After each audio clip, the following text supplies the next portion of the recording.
What is going on, everybody? It's your boy Gsluke here with our DFS core plays for the first event of 2023, the Tournament of Champions. Going to be an absolute banger. The course is one of the best on all of the PGA Tour, one of the most unique as well, and the field is as good as it's going to get. All of the winners from 2022, anyone that made it to the Tour Championship, eligible to tee it up in Maui, and really looking forward to it. We have all the world's best, and like I said, an absolute star of a golf course. And in this video, going to break down everything you need to know from the DFS perspective in terms of your top plays of the week. We're going to do these core pick videos a little bit differently this year. Last year, it was a little bit focused on guys I just wanted to play in DFS. And this year, we're just going to focus on the top 4 just best plays in the field.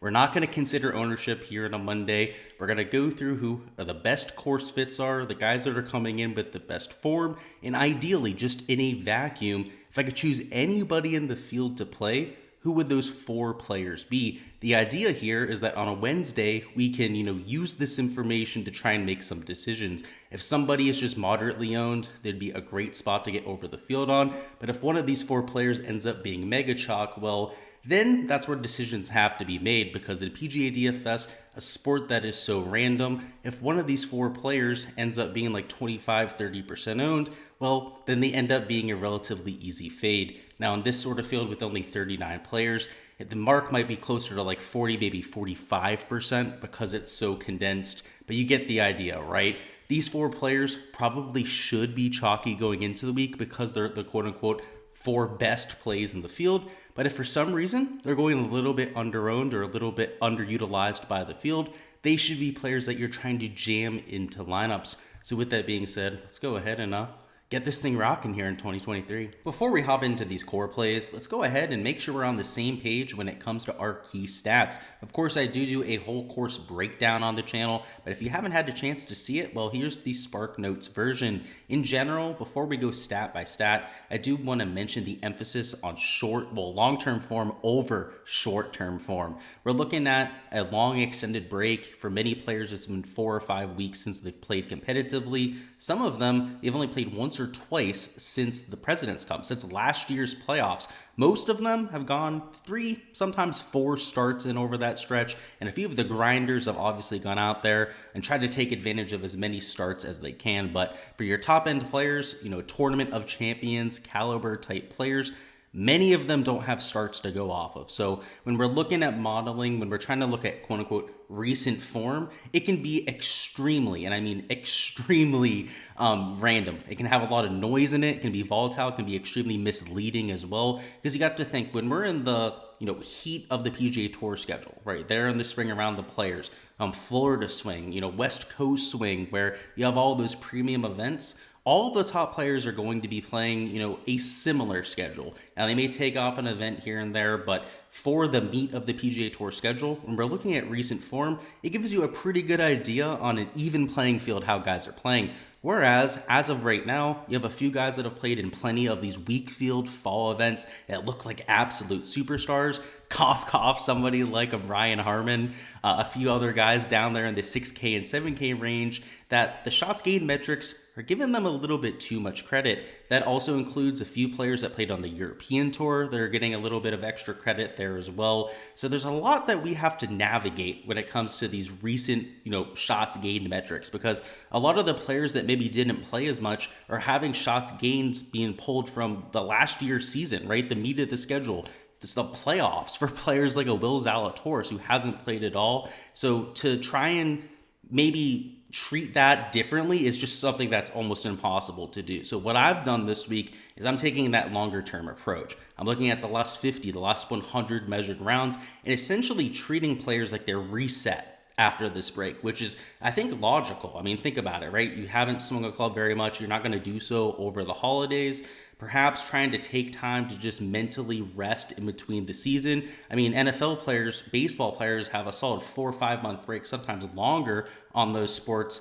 Golfers have 3 or 4 weeks to take off, right? So I don't think it'd be a surprise to hear plenty of the golfers say they haven't golfed much, and it might be a little bit rusty. That's also going to be hard to encapsulate. But if anything, I expect them to return to their baseline, right? Especially considering the circumstances. It's hard to account for it on a player-by-player basis. But that's the way that I've treated the spring over the last 2 to 3 years when playing PGA DFS, and it's treated me relatively well. So keep in mind that almost all of these are being pulled from 50 or even 100 round sample sizes. So the rambling out of the way, it's important though, right? When we're doing DFS, we have to talk about, the sort of analysis that we're doing.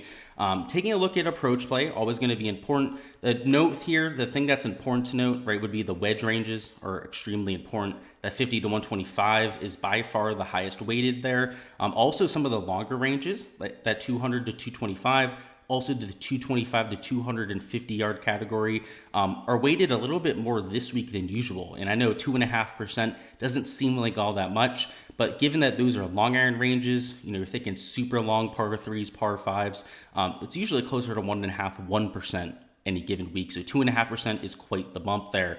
At number 2, we had driving distance. It's a relatively long course. You have a lot of par fives that are reachable in 2, a few drivable par fours that are able to be taken advantage by some of those longer players. So 12.5% there. In terms of your putting stats, again, the last 36 rounds is incorporated there, but a lot of it is coming down to the baseline. In terms of your fringe stats, you've got a birdie or better percentage, shots gained at no cut events that I'm incorporating. The birdie or better percentage is in terms of that aggressiveness. Same thing with the no cut event. There's an art form to go out there and take advantage of these that Xander Schauffele and JT have certainly figured out. Par 5 scoring, shots gained around the green, not very important this week, but it is in the model. Shots gained putting on slow greens, shots gained during easy conditions. The course is going to play nearly 5 strokes under par, so that shouldn't be a surprise. And in terms of our comp courses, we have Augusta National, Riviera, Torrey Pines, Port Royal, and Congaree Golf Club. The Augusta National of which is by far the best comp out of that list. So now that we're on the same page, let's go ahead and talk through these plays right through that little funnel that we just created. So at top, we've got Jon Rahm. He's going to be your 10K option that most people get to because his shots gained metrics, his recent form over the fall was by far the most consistent. He had wins on the European Tour, a couple top finishes on the PGA Tour. And when you take a look at his course history, it's also pretty spotless. His worst finish was a 10th place in 2020, which is far from what we want. But he has 2 runner-up finishes, a 4th place in 2017, and even the 7th and 8th place finishes in 2021 and 2019 weren't all too bad. So you're looking at pretty solid resume from that department. And the shots gained are where people are really getting excited about playing a Jon Rahm. Gaining a bunch of strokes off the tee, a third of a stroke on approach, and the putter has gone red hot over the last 2 to 3 months, where he's gaining close to 0.85 shots per round with the flat stick. So outrageous stuff there. From the course fit perspective, you can see he's number 1 in recent form. He's number 4 in terms of a course fit. A lot of that due to the putting of late. Now in 2022, he wasn't the best putter in general, so that putting has certainly come along over those last 36 rounds. But off the tee and approach has always been his specialty. So checking 2 out of those 3 boxes emphatically, and the putter, we can pretty much say it's 3 boxes emphatically because of late the putter has been fantastic for a Jon Rahm.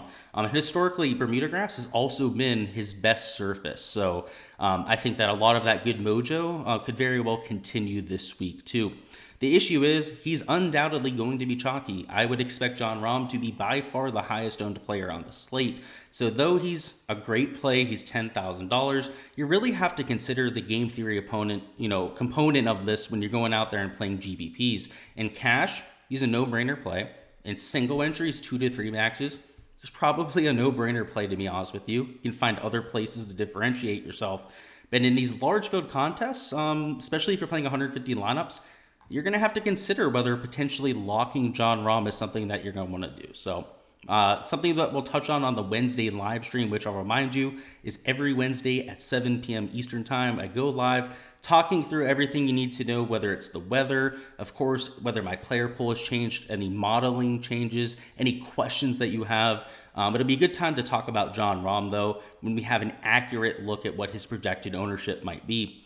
Next up, we've got Xander Schauffele, another no-cut, just absolute phenom. I talked about JT a little bit earlier. Then, of course, the other player in that same breath would be Xander Schauffele. an extremely efficient, extremely aggressive player when it comes to these no-cut events. And at this specific course has also found that success. You can see he had the win there in 2019, a runner-up in 2020, a 5th place in 2021, and believe it or not, a few sour performances, right? A 22nd there in 2018. At the 12th place last year was especially surprising, I'd say, because he was coming in with form. We knew his track record at this course. Before that, it was a 5th, 2nd, 1st place finish. So he was mega chalk there in 2022 and burned everybody. So this year, I think he might go a little bit lower owned than he should be. He was nearly 40% owned in those contests. Here in 2023, I'm hoping he's closer to 30, maybe 35% owned. If that's the case, $9,500 is more than fair enough. There are plenty of guys in that high 6K range, bottom of the 7K range,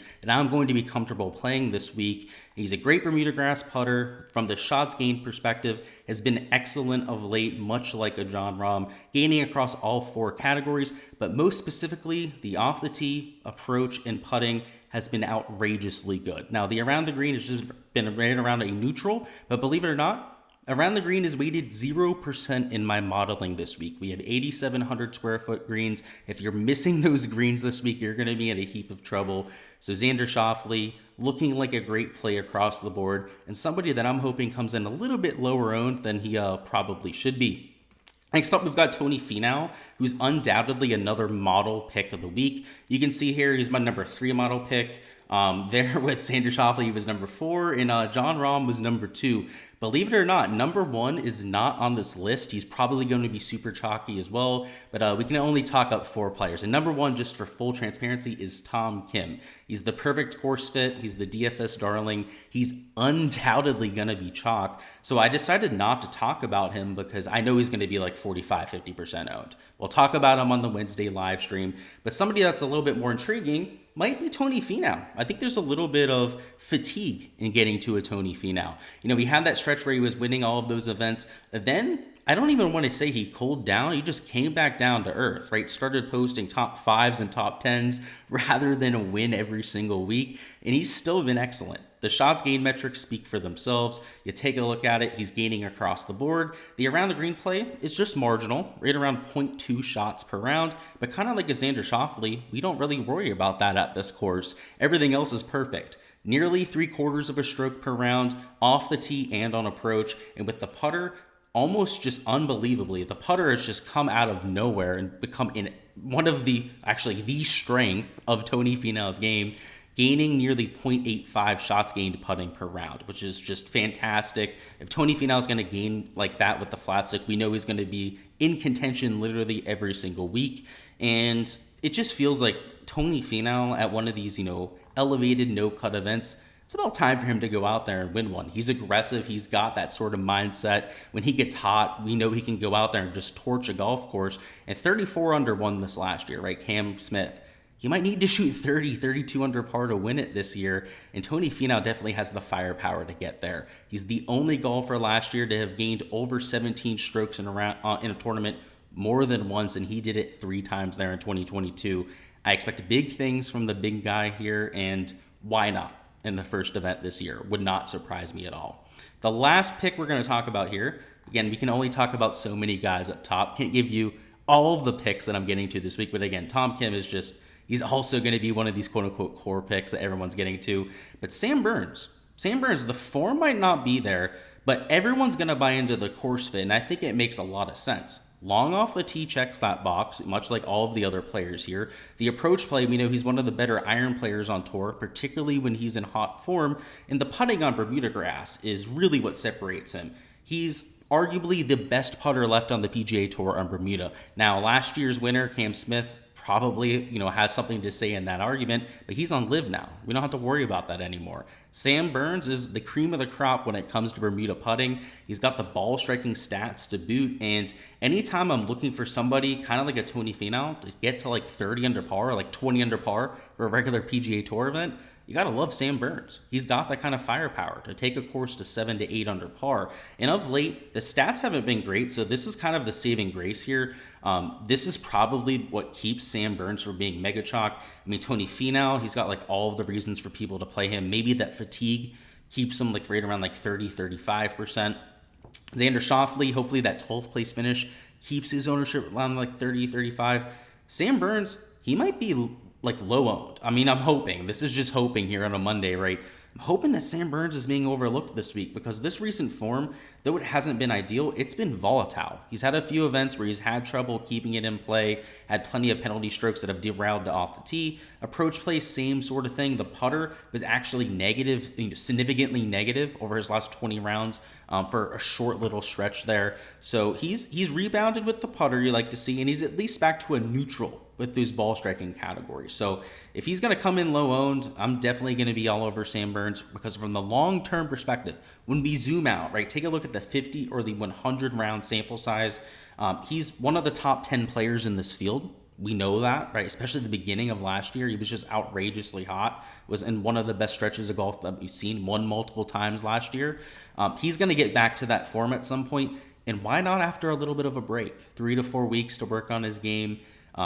He doesn't really strike me as somebody that's really grinding on his game 24/7 anyways.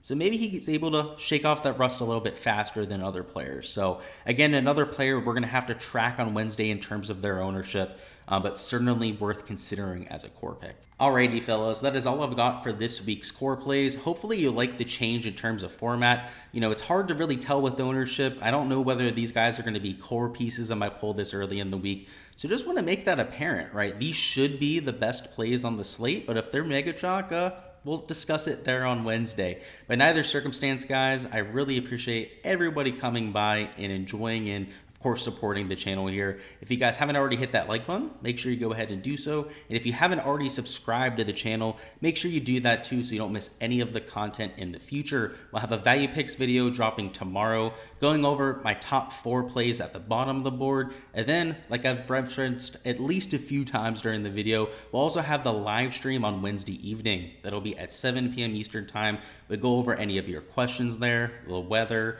a lot of the ownership changes that we've seen throughout the week, and get you ready to make your lineups there on Wednesday evening. But that is all I've got for you guys. Best of luck with all of those lineups. Any outright bets if you decide to go that direction. It's worth noting that these are the 4 guys that I've already bet outright. The guys that I think have the best chance to go out there and win per their price tag. So not only are these the quote-unquote best plays, at least for DFS ownership aside, they're probably the best bets of the week too. So keep that in mind. Down in the comments too, go ahead and let me know who you think ends up winning this week. I'm going to take John Rahm, the cop-out answer, but we'd love to hear from you guys as well. Peace out, guys. Best of luck, and catch you next time.